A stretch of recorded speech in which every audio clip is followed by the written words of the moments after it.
Madame la ministre, vous avez la parole. Merci, messieurs les présidents, madame et monsieur les rapporteurs, mesdames et messieurs les députés. D'abord, le plaisir d'être là ce matin avec vous en commission élargie pour vous présenter les priorités d'action ministérielle, les moyens budgétaires qui y sont consacrés et permettent de répondre à l'ensemble, je l'espère, de vos questions. Je remercie d'ailleurs tout d'abord la députée Marie-Georges Buffet, dont je connais et dont tout le monde connaît l'attachement à ce ministère, et le rapporteur Régis Juanico, qui depuis de longues années est impliqué aussi sur ces questions de financement du sport, de la jeunesse, éducation populaire et vie associative. Vous avez à la fois eu un gros travail d'audition dont je veux vous remercier et qui permet aujourd'hui d'avoir une présentation claire de ce rapport. Le ministère est d'abord pleinement inscrit dans le cap qui a été fixé pour 2014 par le gouvernement, c'est-à-dire rétablir les comptes publics, retrouver le chemin de la croissance, de la compétitivité et de l'emploi. Et si 2013 a été l'année des efforts, 2014 est celle des premiers résultats et d'une ambition qui est renouvelée pour la jeunesse en particulier. Je crois que nous devons cela au travail de fond d'un ministère qui est redevenu solide et assaini et entièrement mobilisé autour de son projet. Je commencerai juste par évoquer brièvement les éléments transversaux de ce budget 2014. Budget total, 833 millions d'euros hors fonction support, donc 1,3 milliard avec celle-ci. Il connaîtra une hausse de 14%. Cette hausse est due, vous l'avez évoqué, au deuxième volet du programme d'investissement d'avenir, le PIA 2, et ces 100 millions d'euros qui sont alloués au ministère pour financer des programmes de soutien à l'emploi, au développement de la capacité d'innovation des jeunes sur les territoires. Madame la députée chargée Marie-Georges Buffet, il est vrai que l'on peut toujours regretter de ne pas disposer de plus de moyens.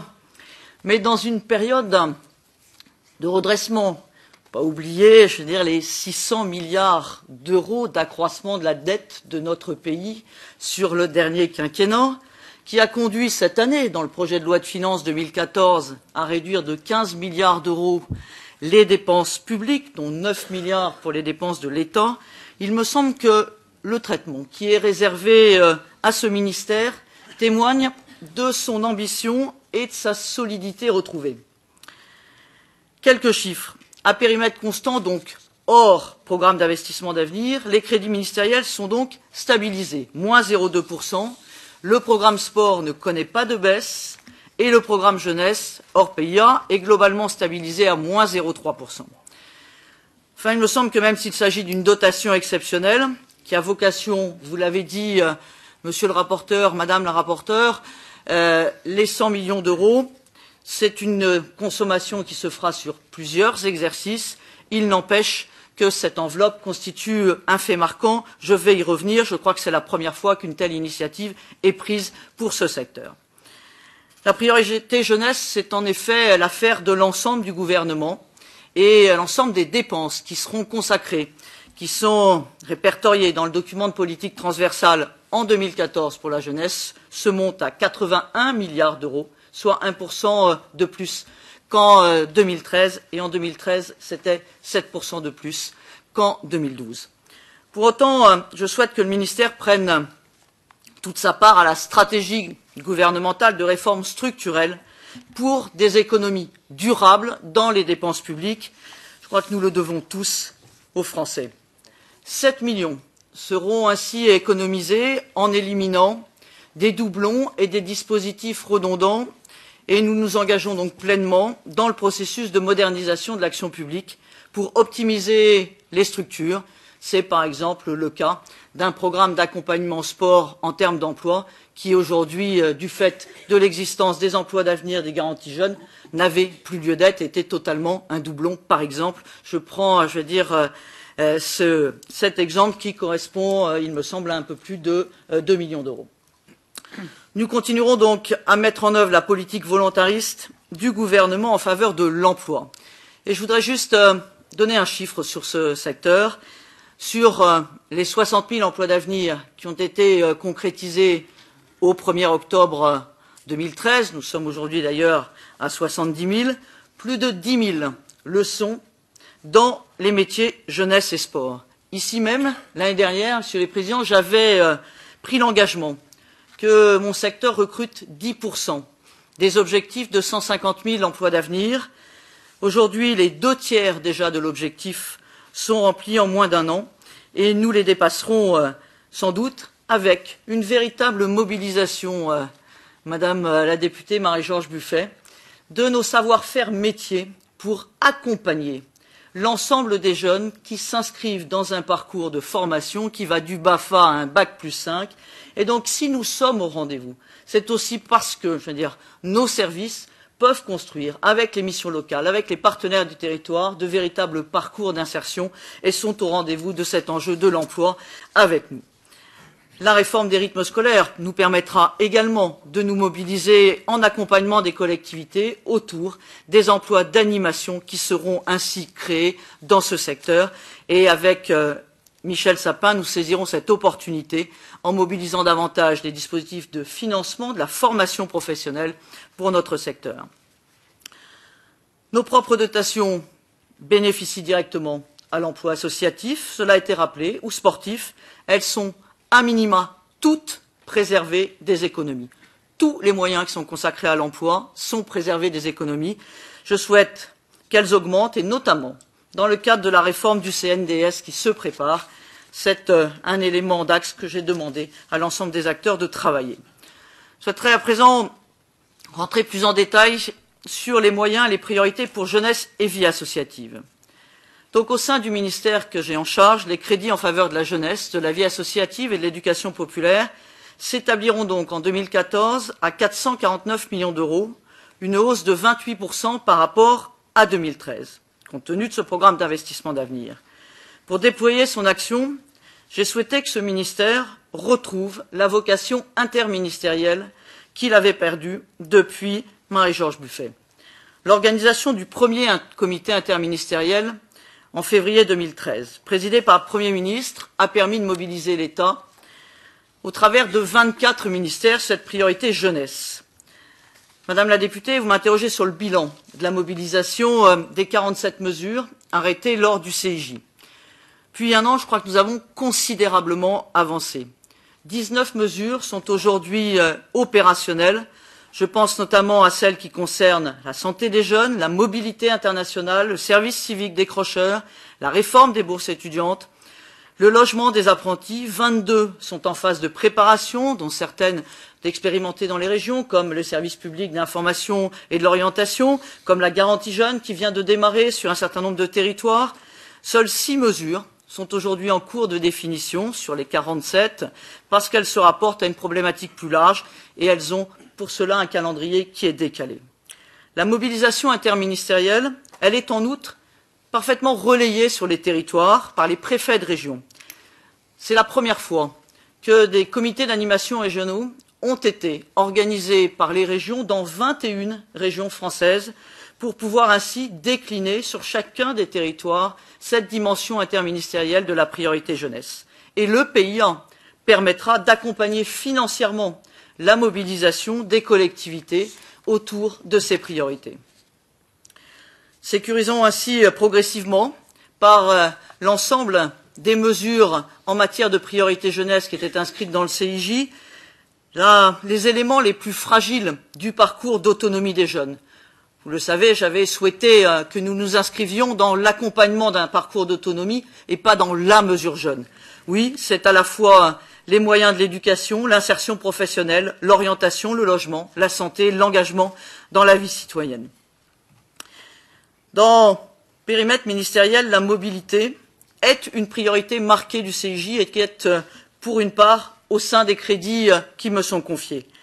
Élément clé de la formation et de l'emploi des jeunes, permettent à un plus grand nombre de jeunes d'avoir une expérience à l'international et dont nous mobiliserons 29 millions dans ce cadre en 2014. Je vous rappelle que ces 29 millions d'euros seront également en complément des différentes mesures que nous avons prises sur la mobilité internationale des jeunes Il s'agit du budget européen Erasmus+, 30% d'augmentation du budget européen sur 2014-2020, avec la possibilité d'avoir une enveloppe qui est destinée à l'ensemble des mobilités internationales des jeunes hors parcours universitaire académique, et donc avoir ainsi cette augmentation de jeunes qui vont pouvoir bénéficier dans différents milieux et différents secteurs de cette mobilité. C'est aussi le complément donc des moyens que nous avons souhaité mettre sur le volontariat international d'entreprise avec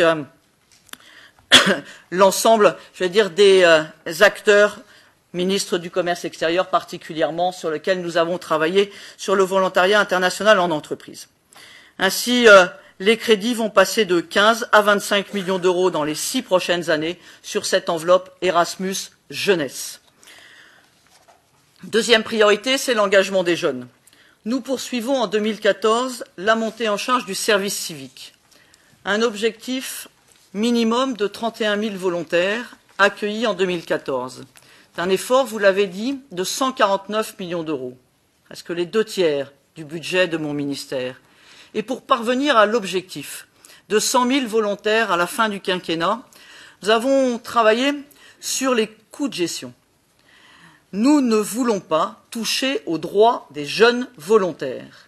Et donc nous avons voulu, en cohérence avec la réforme des retraites, avec les mesures qui sont sur les faibles cotisants, pouvoir ainsi valider les cotisations retraite des jeunes par un dispositif qui est aujourd'hui de droit commun et non un financement par l'Agence du service civique de l'ACOS, ce qui nous permet de monter le nombre de jeunes volontaires en service civique tout en diminuant les coûts de gestion et en permettant aussi de ne pas rogner ni sur leurs droits ni sur la durée des missions de service civique qui vont passer de 6 mois, qui était le cadre du budget 2013, à un peu plus de 7 mois, ce qui permet de conduire des services civiques sur une durée plus longue, pour certains de 8 mois en termes de moyenne.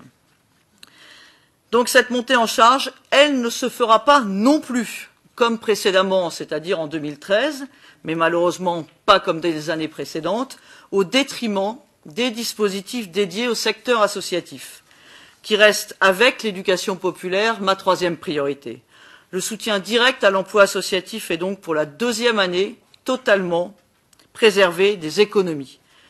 Plus de 50 millions d'euros, que ce soit au sein du FONGEP ou au sein du CNDS, cela correspond à 6 700 emplois qualifiés.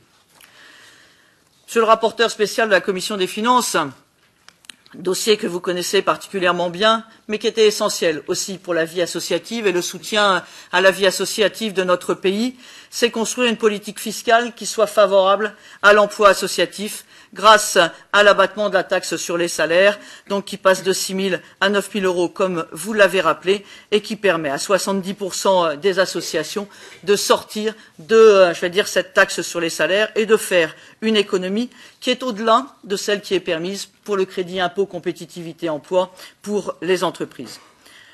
Prolongerons par ailleurs l'effort fiscal entrepris en faveur des dons aux associations, constance du budget alloué à la formation des 16 millions de bénévoles, 11 millions d'euros en 2014, et au soutien des associations et fédérations nationales de jeunesse et d'éducation populaire, donc pour la 2e année consécutive, pas de baisse de ces crédits. Mais je souhaite par-dessus tout aussi, vis-à-vis de l'ensemble du secteur associatif de notre pays, sécuriser les relations contractuelles des associations avec les pouvoirs publics. Et la subvention sera donc pour la première fois définie dans la loi. Le débat démarre dans quelques jours, économie sociale et solidaire. Donc pour la première fois dans la loi, la subvention sera définie et donc nous pourrons enfin sécuriser les relations entre les pouvoirs publics et le secteur de la vie associative. Et à la fin de l'année, le Premier ministre signera une charte d'engagement réciproque entre l'État, les associations et pour la première fois l'ensemble des associations de collectivités territoriales qui sont aujourd'hui bien sûr les acteurs sur le terrain de financement du secteur associatif. Je termine sur la jeunesse et la vie associative avec le PIA, qui suscite vos légitimes interrogations. Une opportunité que nous allons saisir pour assurer la mobilisation des territoires autour des priorités du comité interministériel de la jeunesse. L'enveloppe financière sera donc déléguée en 2014 à l'ANRU, sans pour autant restreindre son champ à la politique de la ville. Le commissariat général à l'investissement, présidé par Louis Gallois, assurera la cohérence et la qualité de la procédure d'appel à projet de l'ensemble du PIA, de l'évaluation, de la sélection des actions, comme il le fait donc pour l'ensemble des projets, quel que soit le secteur de ces PIA. Le ministère de la Jeunesse jouera pleinement son rôle. Il sera le garant de la prise en compte des orientations du CIJ dans le contenu des appels à projets et fera le lien, et c'est notre rôle, avec les autres ministères. Services donc inciteront les acteurs locaux à se mobiliser, à candidater. Ils fourniront ensuite l'expertise indispensable au choix des actions financées.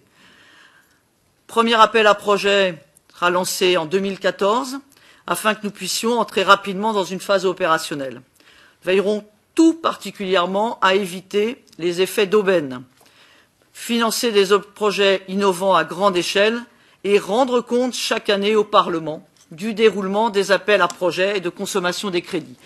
Il s'agit vraiment de favoriser l'émergence de politiques de jeunesse qui sont intégrées, globales, à l'échelle d'un territoire, qui sont innovantes et qui permettent soit d'appuyer les collectivités, soit d'appuyer les associations, soit d'appuyer les deux dans un projet intégré, innovant et de politique de jeunesse. Nous poursuivons donc nos efforts en 2014 et le second comité interministériel de la jeunesse se tiendra en cours d'année, faire le point des avancées que je vous ai évoquées tout à l'heure, anticiper sur les nouvelles mesures et entre-temps, nous gagnerons en efficacité avec la nomination du délégué interministériel de la jeunesse. L'INJEP, vous m'avez également posé cette interrogation, est dans ce cadre conforté et renforcé dans ses missions. Placé auprès du délégué interministériel de la jeunesse, chargé, il ne le fait pas aujourd'hui, d'une nouvelle mission statistique, d'observation et d'analyse pour l'ensemble des politiques de jeunesse, avec une extension également à la vie associative. Il se voit donc à la fois avec des missions étendues, avec des missions d'expertise qui sont confortées par des moyens humains et avec une structure juridique qui garantisse à la fois son autonomie et sa légitimité scientifique. Donc le conseil scientifique, bien entendu, demeure pour permettre à ce que cette légitimité et cette autonomie, dans des moyens renforcés et confortés et étendus, puissent continuer à jouer un rôle tout à fait essentiel et aujourd'hui en termes de dimension d'outils interministériels. Sur les crédits du programme sport pour 2014. Stabilisation des crédits, que ce soit sur le programme sport qui s'élève à 231 millions d'euros ou sur le CNDS dont les recettes sont maintenues à 272 millions d'euros. Vous le savez, nous en avions débattu l'an dernier. Un ministère dont les moyens étaient, on peut dire, mal assurés, avec quelques oublis dans le budget pour faire face aux dépenses. Nous avons, je crois, utilisé l'année 2013 pour clôturer la plupart de ces dossiers mal ficelés qui grévaient les marges de manœuvre du ministère. Et je remercie les rapporteurs d'avoir bien voulu le souligner. Le versement de l'indemnité pour absence de club résident au Stade de France est supprimé, ce qui représente une économie de 16 millions d'euros et de 64 millions d'euros sur 4 ans. Quand vous voyez l'enveloppe du budget, vous imaginez l'effort que cela est et l'importance que cela a pour les crédits du budget du sport. Quant au Musée national du sport, son installation a débuté dans des conditions financièrement soutenables par l'État et nous pouvons enfin construire l'avenir du CNDS grâce au redressement des comptes qui est engagé depuis la fin 2012. Ce budget permet néanmoins d'assurer le financement de nos projets. Nous ciblerons une nouvelle fois nos orientations et nos crédits sur les orientations prioritaires, qu'il s'agisse de l'accès au sport pour tous, du sport comme outil de santé publique, du rayonnement de la France sur la scène internationale, de l'accompagnement individualisé des sportifs de haut niveau et de la lutte pour l'éthique du sport, la lutte contre le dopage et contre les matchs truqués. Cette feuille de route trouvera son aboutissement dans la loi de modernisation du sport qui sera présentée en Conseil des ministres puis au Parlement en 2014. Elle permettra de rénover la gouvernance du sport, ce qui relève de l'État, ce qui relève de l'autonomie du mouvement sportif, ce qui relève enfin d'une meilleure reconnaissance de la place des collectivités territoriales, ce qui relève de l'ensemble du secteur de l'emploi, du droit du travail, de la régulation du sport professionnel, l'ensemble des enjeux en termes d'intermédiaires financiers, la sécurisation du sport professionnel, la sécurisation pour les investissements des collectivités locales, l'ensemble aussi de ce qui relève du contentieux sportif qui aujourd'hui, on le voit dans un certain nombre de dossiers, est peu adapté à la situation du sport et à ses délais. Il s'agit pour nous de prendre en compte l'ensemble de ces enjeux et nous le ferons en 2014. Pour porter ces orientations, je souhaite m'appuyer sur les fédérations dont le budget sera globalement stabilisé, moins 2% à 83 millions d'euros en 2014. Il ne faut pas oublier que le soutien de l'État se traduit aussi en termes de compétences avec les 1644 conseillers techniques et sportifs, fonctionnaires de l'État, placés auprès des fédérations afin de décliner la politique interministérielle. Ils seront intégralement maintenus. Sport pour tous, au cœur de mon projet, vous le savez, c'est le CNDS qui est le principal opérateur et c'est la raison pour laquelle, pour la deuxième année consécutive, il est préservé, merci de l'avoir également souligné, d'efforts sur le plafond des taxes qui lui sont affectées. C'est un des très rares opérateurs dans cette situation. Monsieur le rapporteur, vous m'interrogez à juste titre sur la sécurisation de ces taxes. Parmi celles-ci figure le prélèvement conçu par Madame Buffet. Je sais que ce sujet, monsieur le rapporteur, vous tient à cœur. Vous nous invitiez à en élargir l'assiette dans votre rapport conjoint avec Monsieur Huette sur la solidarité entre sport professionnel et sport amateur. C'était aussi le souhait de la Cour des comptes. Nous avons donc décidé de compléter par un dispositif permettant d'assurer un retour pour le sport amateur des profits générés par les compétitions internationales se déroulant sur le territoire national, c'est-à-dire avec des moyens publics mobilisés. C'est une question d'équité. Ce complément d'assiette qui concernera à titre dérogatoire les acheteurs de droits, on ne peut taxer des organisateurs qui ne sont pas établis en France, n'a pas vocation à remettre en cause la philosophie du socle historique de la taxe qui continuera, lui, à être assis sur les vendeurs de droits. Il s'appliquera aux contrats conclus à compter de 2014. Il sera proposé en loi de finances rectificative 2013 et afin de ne pas freiner la diffusion du sport à la télévision, son impact sera marginal au-delà des contrats déjà signés, environ 2 millions d'euros quand on est à plus de 40 millions d'euros sur la taxe Buffet. Il sera en outre complété. C'est un élément important sollicité par le mouvement sportif par un dispositif de soutien à la production des sports émergents, des sports féminins qui parfois ont du mal à avoir un espace sur les médias par des coûts de production que les fédérations ne peuvent pas prendre en compte. Ceci au sein du CNDS. S'agissant de l'Euro 2016, je remercie de souligner que le gouvernement s'est engagé à ce que les dépenses pour la rénovation des stades ne pèsent plus sur la trésorerie du CNDS.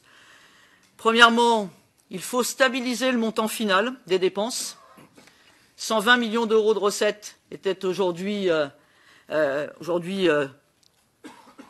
affectés. Pour l'instant, nous sommes à 138 millions d'euros de dépenses.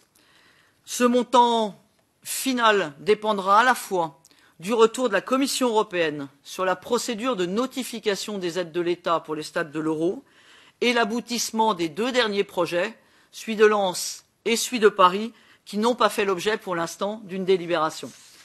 Donc, une fois la dépense totale connue, nous déciderons avec Bercy quel sera le vecteur de cette recette. Prélèvement de 0,3 prolongé, il peut y en avoir d'autres, mais en tous les cas, commençons par savoir quel sera l'impact final pour pouvoir avoir ce qui est essentiel, la neutralité pour les finances du plan de redressement du CNDS. Le plan de redressement adopté unanimement fin 2012, je veux le redire ici, il est particulièrement difficile. Il est difficile pour tous les élus locaux. Et à chaque fois, je suis dans l'hémicycle mardi et mercredi, un grand nombre d'entre vous viennent solliciter pour l'ensemble des investissements de CNDS de leur circonscription. Et donc, il est douloureux parce que, je veux dire, nous étions dans une situation qui imposait ce plan de redressement, sinon l'outil n'existait plus. Je le rappelle, un engagement de dépenses qui était 2 fois celui de ses recettes. Et donc, j'ai souhaité qu'on engage aussi une réforme de ces critères d'intervention pour qu'ils retrouvent des marges de manœuvre. Nous en avons débattu en commission des affaires culturelles et de l'éducation cette année. La Cour des comptes également nous y invitait, avec la nécessité de mieux cibler nos interventions. Comme vous, Madame la rapporteure, je suis attaché à la part territoriale. Elle a d'ailleurs été largement préservée des économies par rapport à la part nationale. La réforme des critères permettra de la rendre plus efficace en ouvrant des passerelles entre l'aide au fonctionnement et l'aide à l'investissement, en faisant plus confiance aux acteurs locaux. L'aide au territoire, le recentrage sur les inégalités d'accès seront au cœur de la réforme qui sera présentée au conseil d'administration dans quelques semaines, au mois de novembre, après une longue phase de concertation qui a impliqué le mouvement sportif et l'ensemble des associations d'élus. Je souhaite en tous les cas que l'aide à l'emploi soit également la priorité de ce plan de redressement pour 2014 sur les crédits du CNDS, que les CTS soient plus impliqués avec les collectivités dans l'instruction de ces dossiers et que des priorités soient faites en termes de rénovation d'équipements et en termes de bassins aquatiques où nous avons un très grand retard sur les piscines dans notre pays. Sport de haut niveau, les crédits s'établissent à 178 millions d'euros, 2,5% d'augmentation par rapport à 2013. On les retrouve dans les subventions aux fédérations, dans l'investissement dans nos établissements, dans le soutien individuel aux sportifs de haut niveau qui progresse de 5%. Nous avons réglé le problème des primes des Jeux olympiques et paralympiques. Nous avons prévu donc 1 million d'euros en 2014. Ces primes sont inscrites pour la première fois à titre permanent dans un décret. Et juste un élément, parce que fait l'objet d'un débat qui était peut-être pas tout à fait totalement éclairé, j'ai souhaité que ces primes, comme c'est le cas depuis Vancouver, fassent partie, je vais dire, des revenus des sportifs, donc de l'imposition des sportifs, quel que soit leur revenu, donc qu'ils soient fiscalisés à la hauteur de leurs revenus, primes comprises, mais que pour les sportifs qui ne sont pas dans notre pays et qui auraient des primes olympiques, qu'il y ait une retenue à la source qui soit de 15%. C'est exactement ce qui existe aujourd'hui dans le Code général des impôts, lorsqu'il existe par exemple des compétitions sportives se déroulant en France avec des sportifs qui ne sont pas domiciliés en France. C'est exactement le même dispositif donc, qui s'appliquera pour ces primes olympiques. Une cellule d'accompagnement à la reconversion des sportifs de haut niveau a été créée au sein de l'INSEP. Ce dernier, cela a été dit, bénéficiera de 12 millions d'euros pour sa rénovation et de 9 millions seront alloués aux investissements dans les crêpes. C'est 14% de plus pour l'INSEP. Les établissements confortés dans ce budget 2014, je crois au service public du sport, au rôle majeur de ce ministère en matière de préparation aux compétitions de haut niveau et en matière de formation. Les écoles nationales demeureront des écoles nationales. Quant aux CREPS, la réforme de leur statut sur laquelle nous engageons la concertation avec les régions, permettra de mieux les inscrire dans les territoires sans faire disparaître en aucune manière leur vocation nationale. Les régions seront donc dans les CREPS avec l'État et non pas à la place de l'État. J'en termine avec les personnels du ministère ou des établissements. C'est vrai que nous ne sommes pas un ministère dit prioritaire au plan des effectifs, les créations de postes nécessaires dans l'éducation, dans la sécurité, dans la justice, sont compensés par la poursuite des schémas d'emploi dans les autres ministères. Mais comme l'a souligné Régis Juanico, les schémas d'emploi des ministères non prioritaires sont en général plus durs que ce que nous appliquons en 2014. La baisse de moins 1,9% sur les agents ministériels, de moins 1,5% sur les opérateurs, montre que la vocation éducative du ministère est reconnue. Je crois à l'avenir des corps jeunesse et sport, des inspecteurs, des professeurs de sport, des conseillers d'éducation et de jeunesse et des conseillers techniques et sportifs. Nous engageons d'ailleurs en 2014 le rattrapage indemnitaire avec les corps comparables de la sphère santé sociale. Les chantiers qui mobilisent nos agents sur les territoires sont extrêmement nombreux. Celui sur le sport santé est très important et aujourd'hui, presque toutes les régions françaises se sont engagées dans un travail entre les agences régionales de santé et les directions régionales jeunesse et sport autour d'une politique sport, outil de santé publique. Je résume toujours ça en disant le sport plutôt qu'une longue liste de médicaments. C'est aujourd'hui des réseaux sport-santé qui se sont constitués dans presque toutes nos territoires et sur lesquels nos services sont pleinement mobilisés, comme les politiques pour les personnes en situation de handicap, comme l'ensemble des priorités en matière d'emploi que j'ai pu évoquer, et le soutien aux collectivités locales sur la construction de leurs projets éducatifs de territoire. Travail que nous avons entrepris dans le cadre de la modernisation de l'action publique sur l'adéquation des missions et des moyens nous donnera les marges de manœuvre pour y faire face. Nous sommes en train d'optimiser les missions, la gestion de missions qui sont aujourd'hui, je peux le dire, un peu trop chronophages. Et la première, c'est celle des formations et des certifications. Il y a aujourd'hui une évaluation de politique publique qui a été demandée à l'inspection générale.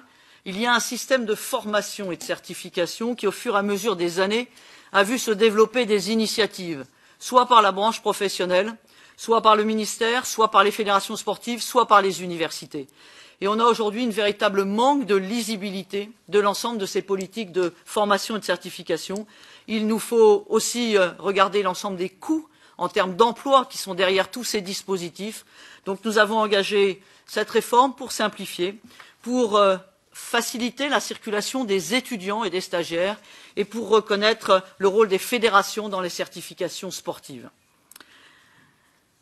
Réformons ainsi l'administration centrale avec aussi des simplifications en termes de dématérialisation pour des déclarations d'établissements publics accueillant des activités physiques et sportives. Tout ça sont des simplifications au quotidien pour les acteurs qui sont nos partenaires. Nous allons réorganiser donc les fonctions support sur les périmètres donc santé, social, travail, jeunesse et sport. C'est parti. Ceci nous permettra une réduction de 3% par an sur les effectifs support et donc d'alléger les contraintes sur les directions métiers et les services déconcentrés. Après les bouleversements issus de la REAT, le gouvernement a fait le choix salutaire de la stabilité de l'organisation territoriale. Je crois que nous le devions bien à nos agents et ceux de mon ministère sont particulièrement mobilisés autour des priorités qui sont celles du gouvernement en matière d'emploi et d'accompagnement sur chacun des territoires des jeunes et des associations de notre pays. Merci beaucoup, Madame la Ministre, pour cet exposé très complet.